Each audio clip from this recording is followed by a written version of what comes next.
આજના આધુનિક જીવનમાં એક એવો અનુભવ છે જે લગભગ દરેકને ક્યારેક ને ક્યારેક ઘેરી લે છે. પેલો અચાનક આવતો ગભરામણનો હુમલો, પેનિક અટેક. એ ભયંકર વજન જે આખા શરીરને જાણે લકવો મારી દે છે, બરાબર ને? ચાલો આજે કોઈપણ સામાન્ય માણસને અંદરથી સાવ હચમચાવી નાખતી આ પરિસ્થિતિ પર સીધી જ વાત શરૂ કરીએ. ક્યારે વિચાર્યું છે કે જ્યારે કોઈ સાવ અશક્ય નિર્ણય લેવાનો હોય ત્યારે શું થાય છે? હૃદય જાણે છાતી ફાડીને બહાર આવી જશે એટલી ઝડપથી ધડકવા લાગે, શ્વાસ લેવામાં તકલીફ પડે અને શરીરમાંથી જાણે બધી જ તાકાત નીચોવાઈ ગઈ હોય એવું લાગે. મોં સાવ સુકાઈ જાય અને આખું શરીર ધ્રુજવા માંડે. આખરે આવું કેમ થાય છે? આ પ્રશ્ન માત્ર આજનો નથી, પણ સદીઓ જૂની એક બહુ જ ઊંડી માનવીય વાસ્તવિકતા સાથે જોડાયેલો છે. જય શ્રીરામ. આજના આ અધ્યયનમાં સૌનું સ્વાગત છે. આ પ્રાચીન ગ્રંથમાં છુપાયેલા ગહન જ્ઞાન તરફ આગળ વધતા પહેલાં ચાલો મનને થોડું શાંત કરીએ, કારણ કે આજે આપણે માનવ મનની સૌથી નબળી અને કદાચ સૌથી વધુ ડરાવણી ક્ષણોમાંથી એકને ઊંડાણથી સમજવાના છીએ. હવે ભગવદ્ ગીતાના પ્રથમ અધ્યાયના 29મા શ્લોક પર ધ્યાન આપીએ.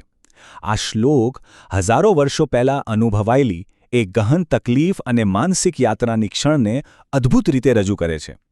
મૂળ સંસ્કૃત શ્લોક કંઈક આવો છે: સીદંતી મમ ગાત્રાણી મુખમ ચ પરિશુષ્યતિ વેપાથુશ્ચ શરીરે મેં રોમહર્ષશ્ચ જાયતે.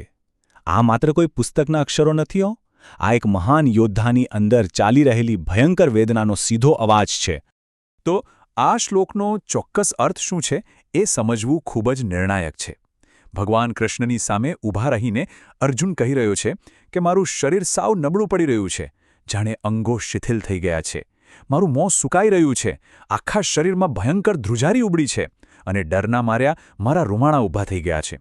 જરા વિચારો, આ બધા જ એવા લક્ષણો છે જે અતિશય ભાવનાત્મક તણાવ અને તીવ્ર એન્ઝાયટી એટલે કે ગભરામણ દર્શાવે છે. અર્જુન શારીરિક અને માનસિક રીતે અહીં સંપૂર્ણપણે ભાંગી પડ્યો છે. કુરુક્ષેત્રની રણભૂમિનો સંદર્ભ એટલે કે એક અકલ્પનીય પરિસ્થિતિનો સામનો. મૂળ વાત એ છે કે અહીંનો આ સંદર્ભ સમજવો ખૂબ જ જરૂરી છે. અર્જુન બરાબર બંને સેનાઓની વચ્ચે ઊભો છે અને અચાનક તેને રિયલાઇઝ થાય છે કે અરે, મારે તો મારા પોતાના જ પ્રિય પરિવારજનો, વડીલો અને ગુરુઓ સામે લડવાનું છે અને તેમનો નાશ કરવાનો છે. એક એવો અશક્ય નિર્ણય લેવો એ કેટલી મોટી પીડા હોઈ શકે છે તે અહીં બિલકુલ સ્પષ્ટ દેખાય છે. જે લોકોને આખી જિંદગી પ્રેમ અને આદર આપ્યો હોય તેમના પર જ બાણ ચલાવવાનો વિચાર અર્જુનને અંદરથી સાવ તોડી રહ્યો છે. અને ખબર છે, આ જ વાત બહુ સુંદર રીતે દર્શાવે છે કે કેવી રીતે અર્જુનનો આ પ્રાચીન ભય આજના આધુનિક ભયનું જ એક સ્વરૂપ છે. એક તરફ એ પ્રાચીન કુરુક્ષેત્ર છે, જ્યાં એક શક્તિશાળી યોદ્ધા પોતાના પરિવાર સામે લડવાના વિચારથી જ લકવાગ્રસ્ત થઈ ગયો છે. અને બીજી તરફ આપણી આજની મોડર્ન એન્ઝાયટી છે. જ્યારે કુટુંબના અઘરા સંઘર્ષો કે જીવનને બદલી નાખનારા નિર્ણયોનો સામનો કરવાનો આવે ત્યારે આજના મનને પણ આવું જ જબરદસ્ત દબાણ અને શારીરિક લક્ષણો અનુભવાય છે. સમય ભલે બદલાયો હોય, પણ માનવ મન અને તેની પ્રતિક્રિયાઓ આજે પણ બિલકુલ એવી જ છે. જો પ્રાચીન જ્ઞાનના આવા જ ઊંડા અને વ્યવહારુ અધ્યયનો દરરોજ મેળવવા હોય તો અત્યારે ચેનલને સબસ્ક્રાઇબ કરી લેજો. આ પ્રયાસને સમર્થન આપો જેથી આવનારા સમયમાં આ જ્ઞાનનો પ્રવાહ આવી જ રીતે અવિરત ચાલુ રાખી શકાય. સૌનો આવો સહકાર આવા અઘરા વિષયોને સરળ અને રોચક રીતે રજૂ કરવા માટે ગજબની પ્રેરણા આપે છે. તો ચાલો હવે આના વ્યવહારુ ઉપયોગ પર આવીએ. આજનો પાઠ અને ટાસ્ક એકદમ સ્પષ્ટ છે. પહેલું સ્ટેપ એ છે કે જ્યારે પણ ભવિષ્યમાં ચિંતા કે ગભરામણ થાય ત્યારે કોઈપણ જાતના જજમેન્ટ વગર એ શારીરિક સંવેદનાઓને માત્ર સ્વીકારો.